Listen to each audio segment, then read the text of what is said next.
I've always said, play the ball and not the man. Critique the policy, not the person. Judge governments by what they do and not by who they are. And I think that's a fair way of dealing with the world. But sometimes when you get mistake after mistake, misstep after misstep, miscommunication after miscommunication, cock up after cock up, failure after failure, there comes a time when you have to say, do you know what? Maybe the common denominator between all these things is the person. And it's time to start critiquing them and not just the policies and what they do.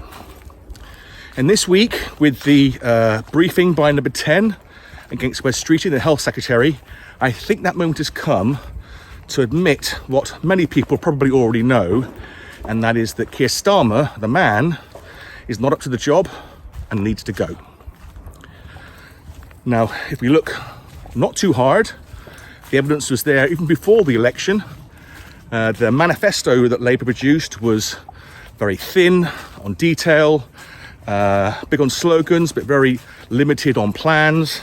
Indeed, if a CEO had presented that as a plan for a business, the board would have laughed him out of the room. But such was our desire to get rid of the Tory party, who, let's face it, in the last few years has done a terrible job. We either ignored the issue, decided to brush it under the carpet, or give Labour the benefit of the doubt. Even when they made such politically stupid decisions as to rule out tax increases when they didn't have to, they'd have won the election comfortably anyway.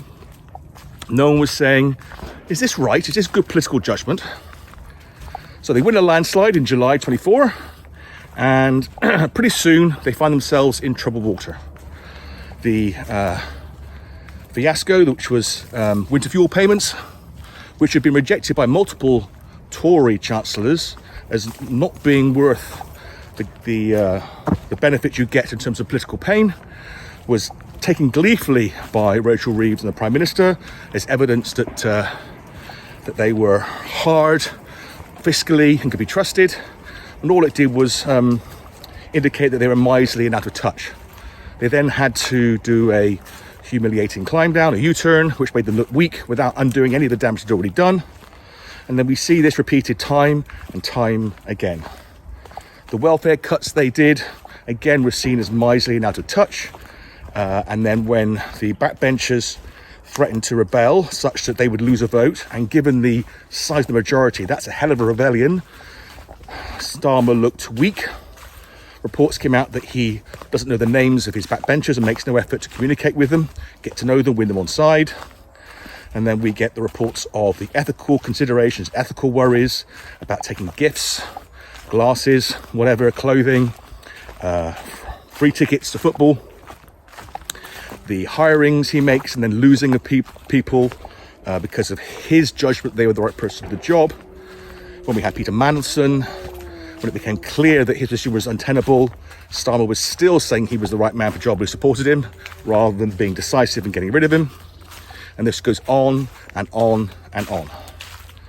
And then this week we have a situation where number 10, multiple people in number 10 are briefing multiple newspapers and media outlets that Starmer is going to fight any attempted coup, mentioning West Streeting as the person behind such coups. The night before West Streeting is due to go on TV as the man in front of the radio and TV that day, who did a very good job of putting away any concerns in that regard, made Starmer look like an idiot. Either he was politically naive in getting his team to do this, or his team did this without his permission, in which case, what's he doing? Has he lost control of number 10? The common theme through all these issues is Starmer himself. And in a recent poll, his net approval rating is minus 51%, the lowest that any UK Prime Minister has ever had. One quick thing, Harley here, say hello Harley, has a quick request.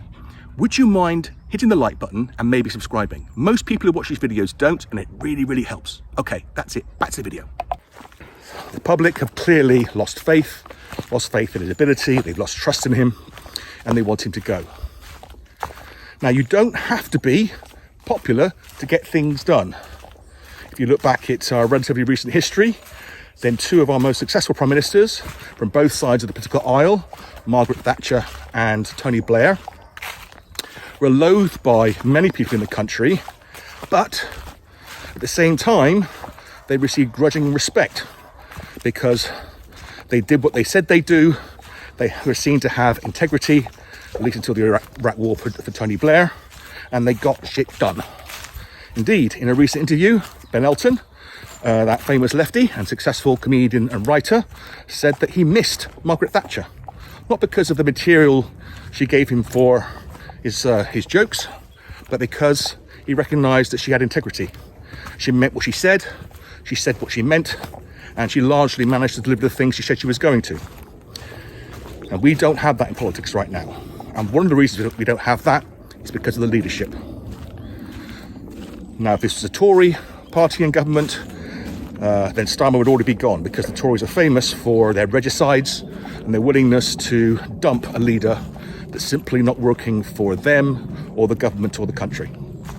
Labour, less so. They are well known because of their ideologies, for hanging on to both policies and people long after their sell-by dates. But even Labour now realise that Starmer has to go. The only question is how and when. And I said at the beginning of this that you should play the ball and not the man, and I stand by that.